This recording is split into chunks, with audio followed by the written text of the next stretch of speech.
Naruto is an anime many of us have watched through the years. It has a good story, fights, happy moments, and sad and emotional moments as well. In this video, we will be talking about some of the top 12 sad and emotional moments from the Naruto series. First up at number 12 is the final moment of the third Hokage. When the third Hokage was taken out, I was surprised. I thought early in the fight he probably would be injured and out for a while, but the Hokage we seen from the beginning until now was gone. Are you ready, Enma?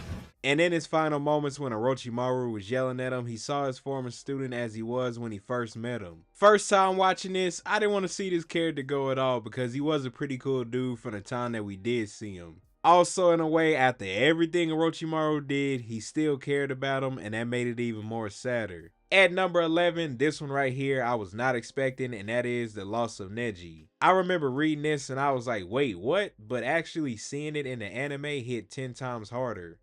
Why would you go so far from me? Even give up your life? Because you called me a genius.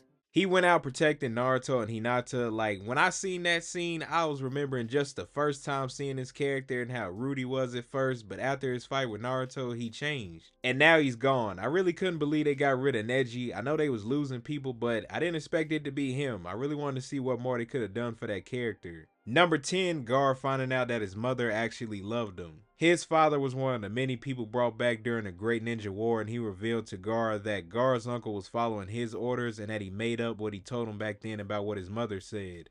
Father, did you really just say my mother loved me?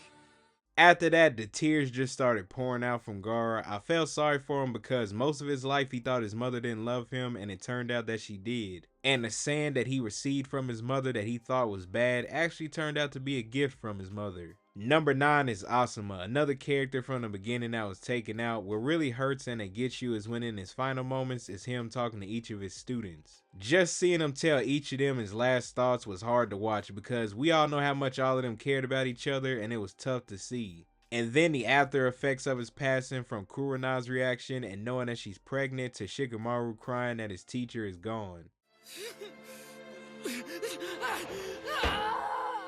Remember, I'll be here for you.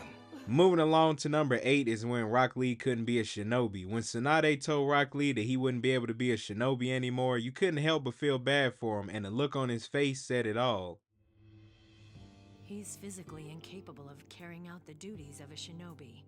Watching this part back then, I thought there has to be something that they could do. He's a character we know that has been working hard trying to get stronger and become a better shinobi, and for it to end right there and him not get another chance, it was heartbreaking. Eventually it did work out for him, but during that time back then, it just seemed unfair that it could be all taken away from him. He seemed like a pretty cool character and was always being optimistic. At number 7 is Hinata versus Pain. That was a good and sad moment. When she started talking and at the end she told Naruto she loved him, I was like, oh no, something is about to happen. The part that's emotional is when she gets to Naruto and she recites his ninja way and Pain delivers the final blow. Because that's my ninja way. I was upset over that scene. I didn't want to see them get rid of Hinata. She finally told Naruto how she felt and she was trying to free him at the same time. Luckily she made it, but in that moment you are saddened by what happened because it seems like she didn't make it. Number 6, y'all know I had to throw an Obito moment in here. He ended up taking one for the team and directed the attack towards him instead of letting Kakashi get hurt. During this scene, I almost had to fight them tears when he was talking to Naruto, letting him know not to change, stick to his ninja way, and to become the Hokage.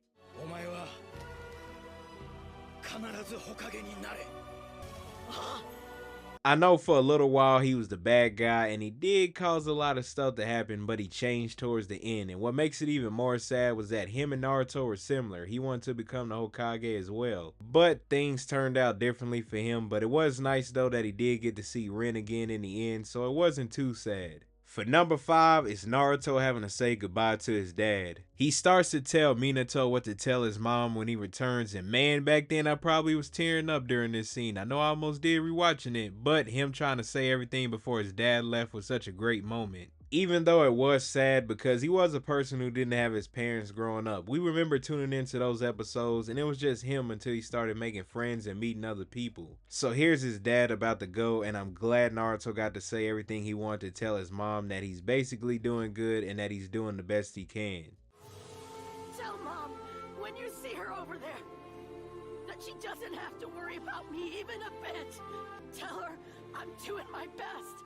Number 4, Naruto's parents. The moment we get to see a backstory of Naruto's parents, finally seeing who his mom is and the whole story of what happened to them, and just the sad moment of his parents saying their last words. Minato got to say a little, but what really hit hard was Kushina telling Naruto everything a parent would say. Like him not staying up too late, get plenty of sleep, make friends, ones that he can trust, and to have dreams and the confidence to make those dreams come true.